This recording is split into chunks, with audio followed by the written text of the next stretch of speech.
विकास विभाग से बड़ी खबर। प्रदेश के शहरों में लागू हुई नई टाउनशिप नीति। विभाग ने इस बारे में अधिसूचना भी जारी कर दी है। राज्य मंत्रिमंडल की हाल ही में हुई बैठक में इसको लेकर के अनुमोदन किया था। नई टाउनशिप नीति का अनुमोदन किया गया था। मंत्रिमंडल आज्ञा जारी होने के बाद अब नई नीति लागू हो चुकी है। बड़ी खबर है नगरीय विकास विभाग से प्रदेश के शहरों के लिए ये बड़ी खबर, क्योंकि एक नई टाउनशिप नीति अब लागू हो गई है और इसके दायरे में क्या क्या नियम आएंगे वो भी आपके लिए जान लेना जरूरी है। टाउनशिप नीति विभाग की ओर से इस बारे में अधिसूचना जारी हो गई है। राज्य मंत्रिमंडल की हाल ही में जो बैठक हुई उसमें इसको लेकर के अनुमोदन हुआ और अब ये नई टाउनशिप नीति। हमारे साथ एसोसिएट एडिटर अभिषेक श्रीवास्तव जुड़े हैं।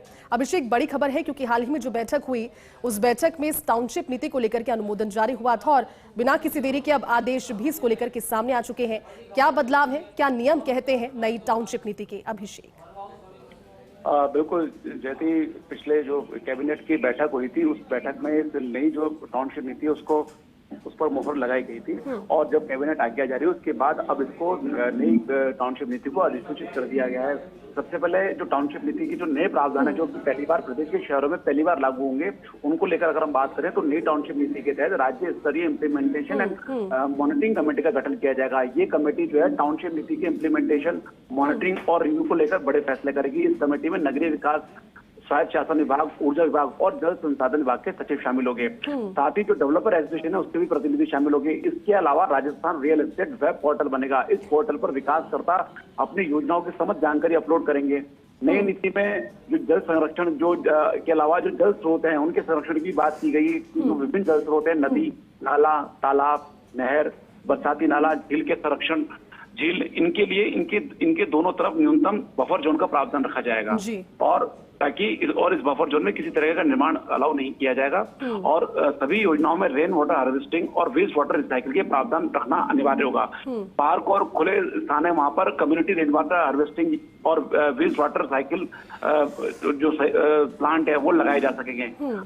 जो टाउनशिप नीति का जो ड्राफ्ट जारी किया था तो उस समय फेज डेवलपमेंट का प्रावधान भी किया गया था। फेज डेवलपमेंट का मतलब ये होता है कि जो जेडी है वो पूरे शहर का कोई एक इलाका तय करेगा जहां पर टाउनशिप की स्वीकृति दी जाएगी। लेकिन इसको लेकर जो टोडार है और डेवलपर्स के जो अन्य जो संगठन है उन्होंने ज्ञापन दिए, सुझाव दिए, तो उसके बाद जो मौजूदा नीति जो लागू की गई है नई नीति, इसका प्रावधान तो किया गया लेकिन इसके लिए कहा गया है कि जो फेज डेवलपमेंट है इसके लिए अलग से नीति बनाई जाएगी, इसके लिए अलग से प्रावधान किए जाएंगे। इसके अलावा ऊर्जा संरक्षण की हम बात करें तो उसको बड़ी राहत ये दी गई है कि सौर ऊर्जा और पवन ऊर्जा संयंत्र जो प्लांट है उनकी स्थापना के लिए रेवेन्यू रिकॉर्ड में पहुंच मार्क दर्ज होने या उनकी न्यूनतम चौड़ाई की बाध्यता लागू नहीं होगी, क्योंकि कहीं भी 90 होता है तो उसके लिए ये जरूरी होता है कि जो रास्ता है वो रेवेन्यू रिकॉर्ड में दर्ज हो और निर्धारित उसकी चौड़ाई हो। लेकिन इन दोनों बाध्यताओं से सौर ऊर्जा और पवन ऊर्जा के प्लांट्स को छूट दी गई। और अगर वैसे हम बात करें कि मूलभूत सुविधाओं की बात करें तो इस नीति में 2 हेक्टेयर तक की जो योजना है उनमें पार्क, खेल का मैदान जो अगर उसके लिए भी प्रावधान किए गए हैं। मतलब जो नई टाउनशिप नीति में जन सुविधाओं की उपलब्धता को लेकर सख्ती बरती गई है। कोई भी योजना हो चाहे वो छोटी हो या बड़ी हो, उस योजना में 15% भूमि पार्क, खेल का मैदान, सुविधा क्षेत्र और जन उपयोग के लिए छोड़ी जानी जरूरी होगी। और इस 15% में से भी 7% भूमि पार्क और खेल के मैदान के लिए छोड़ दी होगी। 2 हेक्टेयर से अधिक आकार की जो योजना है उनमें 7% में से 3% भूमि खेल के मैदान के लिए छोड़नी होगी। ये अपने आप में एक बड़ा प्रावधान है। पहली बार ये प्रावधान लागू किया गया क्योंकि अब तक ये प्रावधान नहीं था कि केवल पार्क के लिए जमीन छूटती थी, जन सुविधाओं के लिए जमीन को रखा जाता था, लेकिन खेल के मैदान के लिए भी 2 हेक्टेयर से जो बड़ी योजना है उनके लिए ये मैंडेटरी प्रावधान किया गया है। इसके अलावा जो 8% है वो भूमि जन सुविधा और जन उपयोग की गतिविधि के लिए छोड़ना होगा।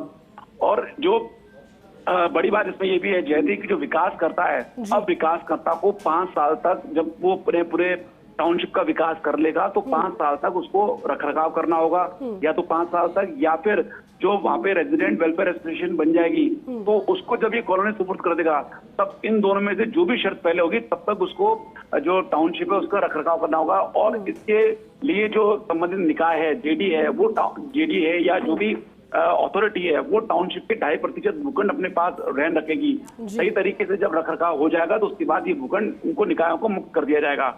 और इसमें आंतरिक विकास कार्यों के लिए रखरखाव शुल्क का भी प्रावधान किया गया है।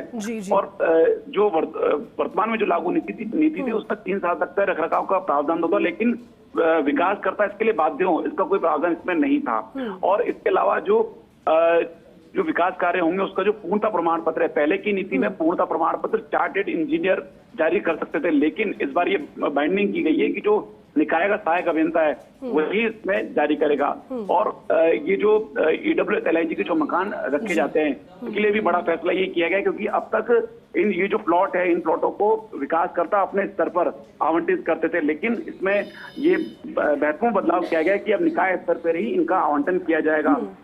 तो ये इस तरह के तमाम बदलाव किए गए हैं। उद्देश्य यही है कि शहरों का नियोजित विकास हो और जो प्लॉट व्यक्ति ने जिस टाउनशिप में लिया है उसको पूरी सुविधाएं उपलब्ध की जाए, बच्चों के लिए खेलने की सुविधा हो। तो इन तमाम कारणों को देखते हुए जो नई टाउनशिप नीति लागू की गई है। ठीक है अभिषेक, शुक्रिया आपका इस पूरी बातचीत के लिए।